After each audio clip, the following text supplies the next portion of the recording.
Good morning. Good morning. You're laughing, Marie-Pierre. I'm tired of those weird shots they take on Facebook. So we're very intentional about smiling and pausing.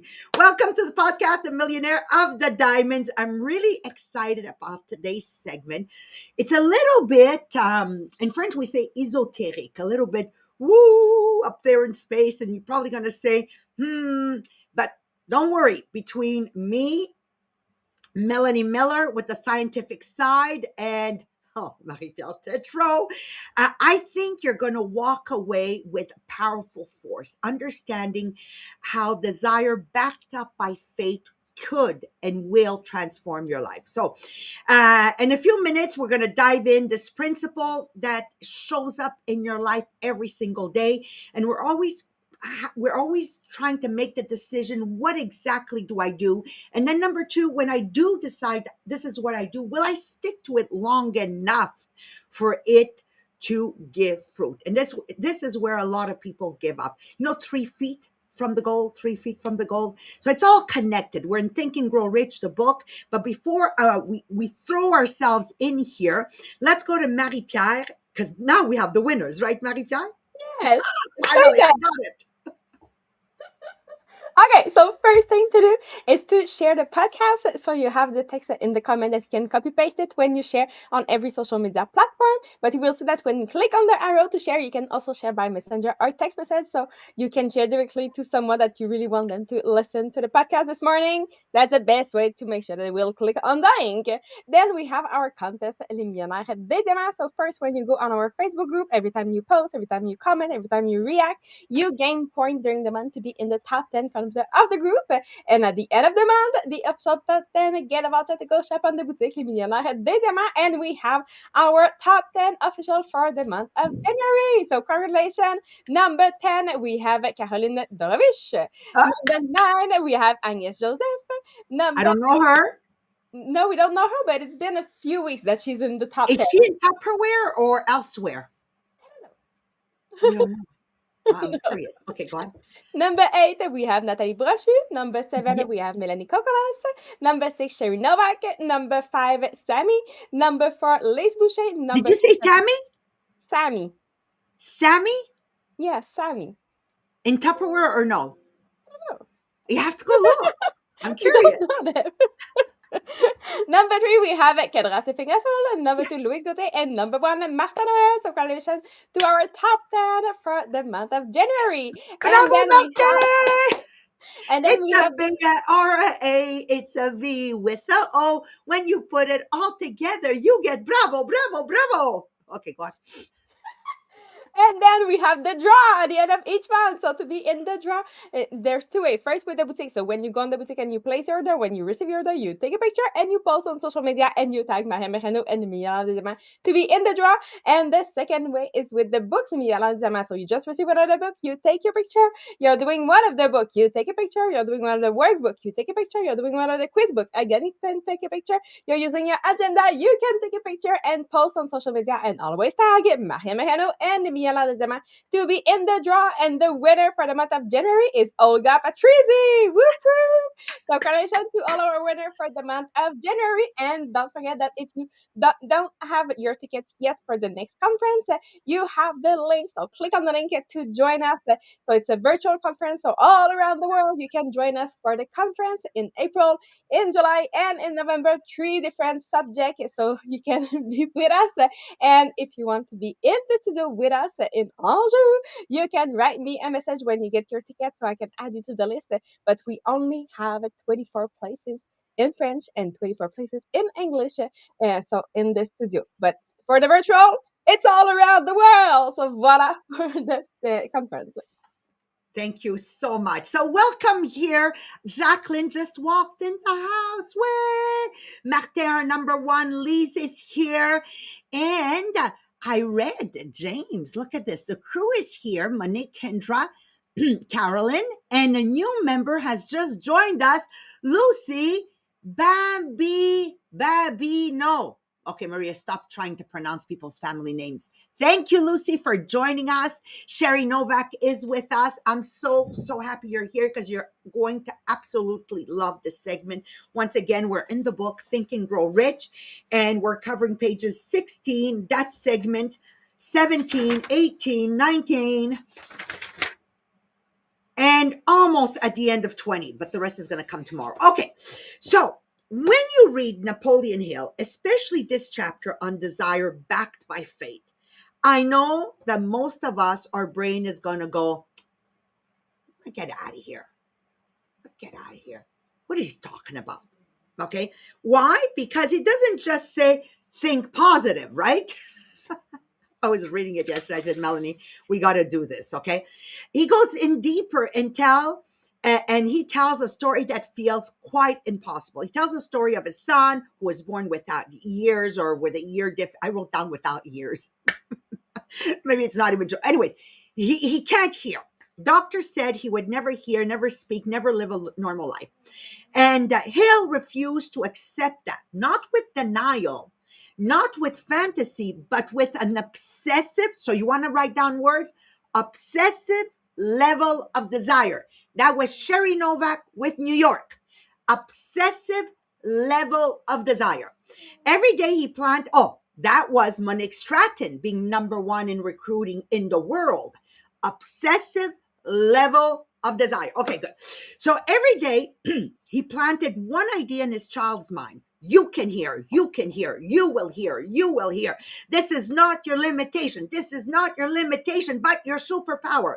And that's what he did every day. Every day. He built stories around it. He spoke to his child like he could hear. He never allowed his child to use the word impossible, but rather I'm apostrophe possible. This is more today, but to live and in their home, that's all they talked about. And years later, that boy did hear, not perfectly, but enough to live, work, and thrive in his life. When people read that, they say, I said to Melanie, this is hocus pocus. Melanie, I know Marie-Pierre, and I'm looking at Marie-Pierre's face, okay, especially her. And I know she's looking at it, she's going, this is hocus pocus. Ben voyons donc. In French, voyons donc. Are you kidding me? Okay, this is exaggeration. This is not motivation. This is fiction. And I totally understand those types of reaction if you're reacting like this right now. Because when you're reading it from a logic brain. But Hill is not talking to logic. He's talking to the part of you that moves behavior. And I want to tell you something very personal today. Okay. When my husband, Mohammed, at age 38, was diagnosed with a rare blood disease, the doctors told us the only chance he had was a bone marrow transplant to survive. And even then, Dr. Roy said, he's still in a gray zone. You see, at age 38, the younger you are when you get these types of cancer or whatever they're called, right? You heal faster, so it also reproduces faster. Mohammed's best friend, Frank, he's 69 years old. He's in the hospital right now, and he just got his bone marrow transplant for leukemia last week. His chances of survival are very high, but not at 38 years old. Not young enough to fight the odds and not old enough. So he was right in that gray zone. They were honest with us and they said, this is a very risky procedure. You still want to go with it.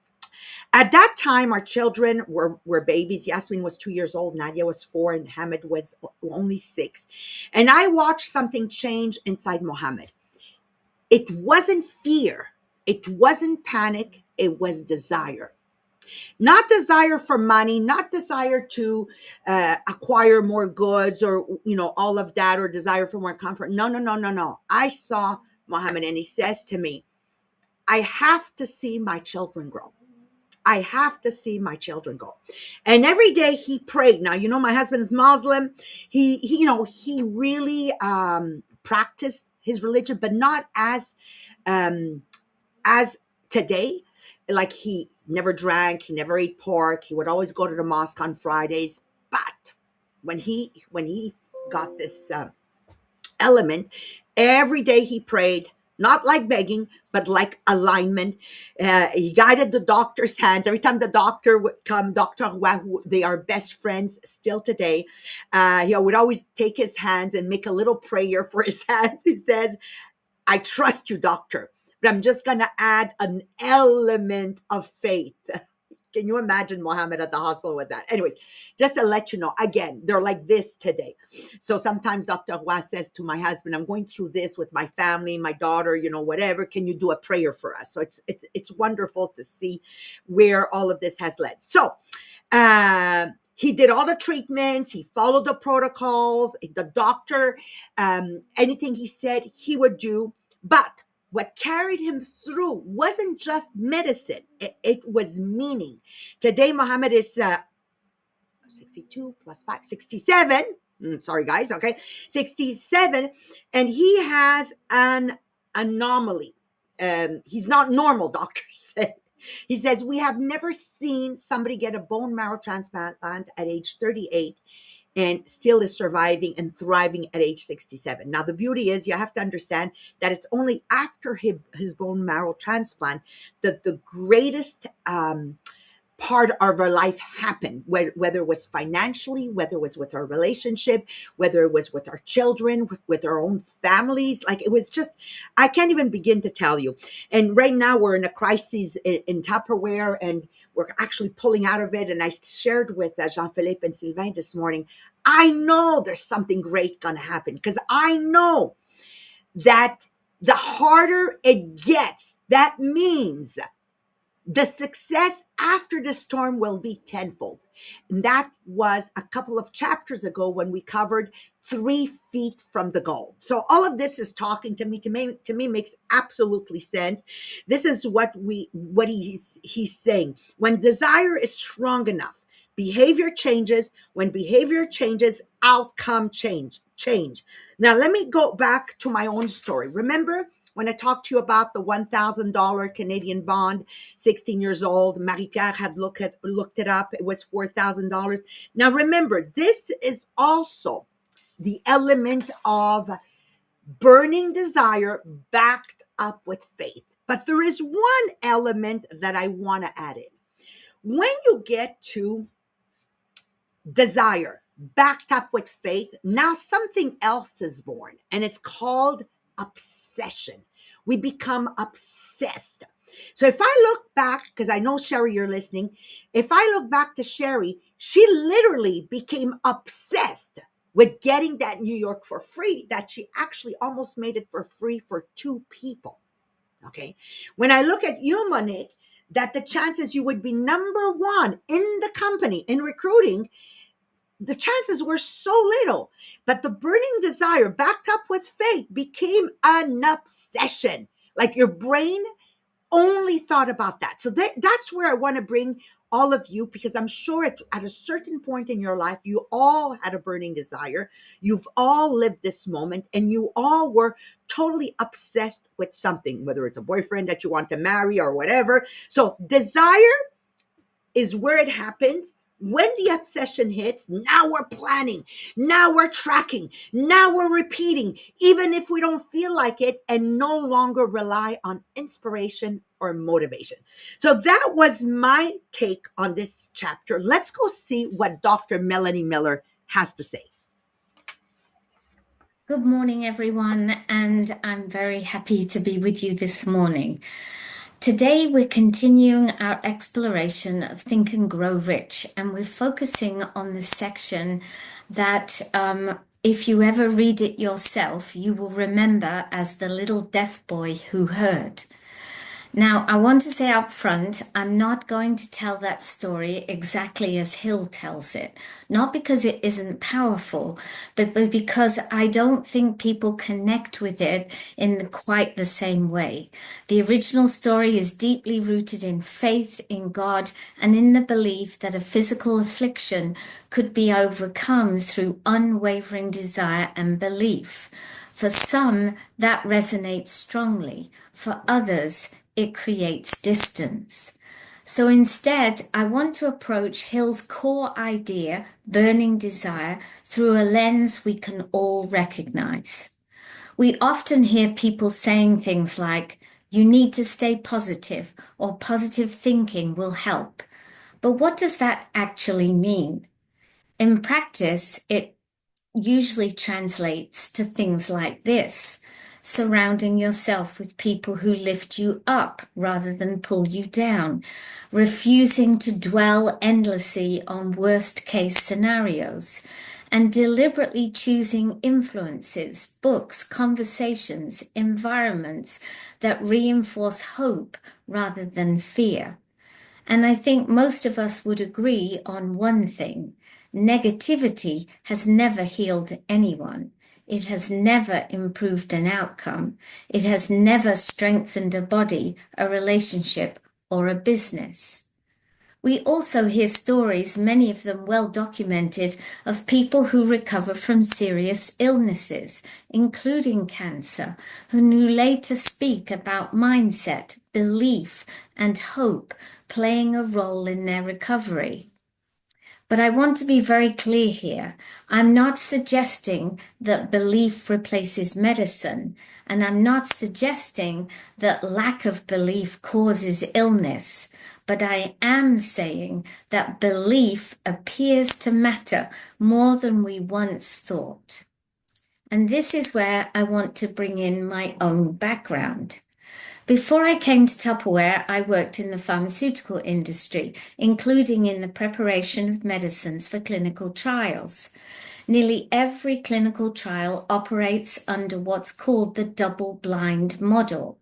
That means that neither the patient nor the doctor administering this treatment knows whether the patient is receiving the active drug or a placebo. Why is that so important? Because if either party knew, their expectations could influence how results are interpreted, sometimes subtly, sometimes dramatically. And this brings us to something most people have heard of: the placebo effect. And here's what's fascinating. You can have someone suffering from a serious condition enrolled in a clinical trial, desperately hoping that the drug will work. They have a strong desire that it will improve their quality of life or even save it. And sometimes that person is given the placebo, no active drug, no medicinal compound, and yet improvements occur. Symptoms lessen, markers shift.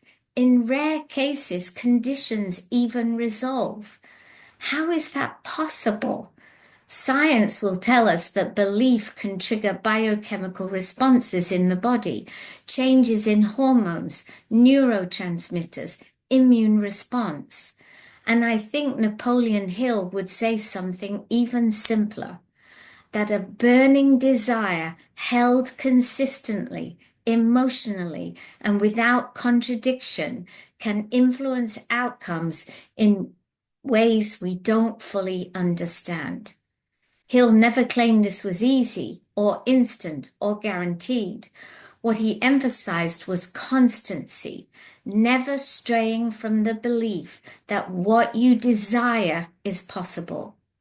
So if you were entering a clinical trial today, hoping for a better outcome, my personal suggestion wouldn't be to sit in fear, wondering whether you received the placebo. It would be this: truly believe that participating in the trial will improve your quality of life. Believe that your body is capable of responding positively.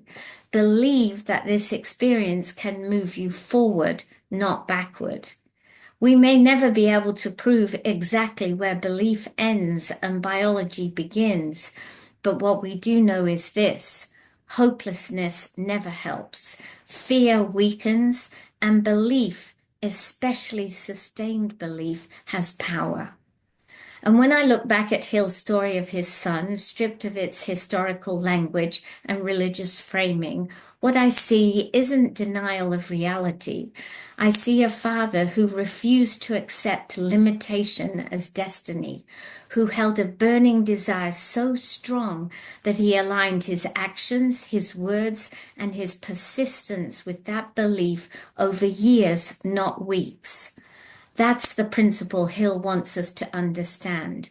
Burning desire isn't wishful thinking, it's belief plus persistence. It's choosing hope repeatedly, even when the evidence is incomplete. It's aligning your inner world with the outcome you're working toward. And with that, I'm going to hand you over to Marie Pierre, who I'm sure has a quiz ready to test our own ability on burning desires, not just as an idea, but as a lived principle. So thank you very much, and I'll see you soon. Thank you. Thank you, Soon. Melanie. So, yes, it's time to do the quiz this morning. So, we make sure that we understand really where we are right now when we talk about that desire and faith and that, because the desire alone is not enough. Because two people can want exactly the same thing, and one will move forward, and the other one will just stay at the same place. But so the difference is not intelligence, it's not that opportunity, it's not luck, but it's what dominates your mind when you have that resistance or when you have just a bad day. So the quiz will help you to see very honestly whether faith or doubt has more authority in your thinking. So you want to answer instinctively, don't overthink, because the first response is the truth. So for each question this morning, you can answer A, B, C, or D. So let's start with question number one. So when you think about your biggest goal, what is your dominant thought? A, what if it never works? B, this feels risky. C, I don't know how I will have it yet. Or D, this will happen, I will figure it out. Question number two. When you imagine your future, what do you mostly see? A, what could go wrong? B, what you might lose? C, both success and failure? Or D, the outcome that you want? Question number three. When progress is slow with your goal, what is your mind goes to? A, I'm wasting my time. B, maybe this isn't for me. C, this is frustrating. Or D, this takes time. Question number four. When you hear success story, what do you think? A, they are different. B, they had advantage. C, maybe one day. Or D, I can do this too. And question number five, when you commit to something, what is your belief level is in general? So A, low, B, inconsistent, C, conditional, or D, absolute. So did you get mostly A's, mostly B's, mostly C's, or mostly D's? So if you have mostly A, it's the doubt that dominates. So your mind is trained to protect you, not propel you. So fear has become something so familiar. So you want to re-educate your mind through repetition, vision, and emotional reinforcement to go for the faith. Now, if you have mostly B, your fear is louder than faith. So you want the outcome, but your mind negotiates constantly. So faith shows up, but the doubt still interrupts. So you want to strengthen your belief through consistent self talk and daily reinforcement. Now, if you have mostly C's, you are in transition. So you are standing between that doubt and faith. So your mind hasn't decided yet who is in charge. So you want to choose faith deliberately, especially on difficult days.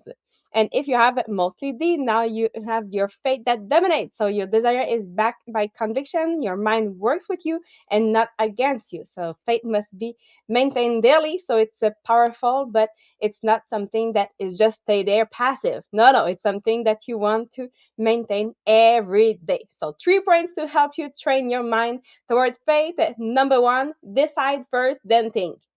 Because faith will follow your decision. You cannot have faith without any decision. You have faith in what? So you want to have your decision first, then faith will come. Number two, you want to talk to yourself on purpose, because silence is the place where doubt speak to you. So you want to talk to yourself and not listen to yourself. And number three, you want to repeat the desire daily, because repetition installs that belief. It becomes an obsession. So you repeat and repeat and repeat, because it's not just to have a desire, it's not just to have faith, but it's that repetition that it's come an obsession that will bring you to your desire. Because the mind does not create what you want, but it will create what you really believe. So what do you desire, and do you really believe in it? Especially when you have a bad day, do you still believe? Because the desire plus the faith, it's where everything will change. So on that, I wish you a beautiful day, and we will see you tomorrow morning with the next part. Bye everyone.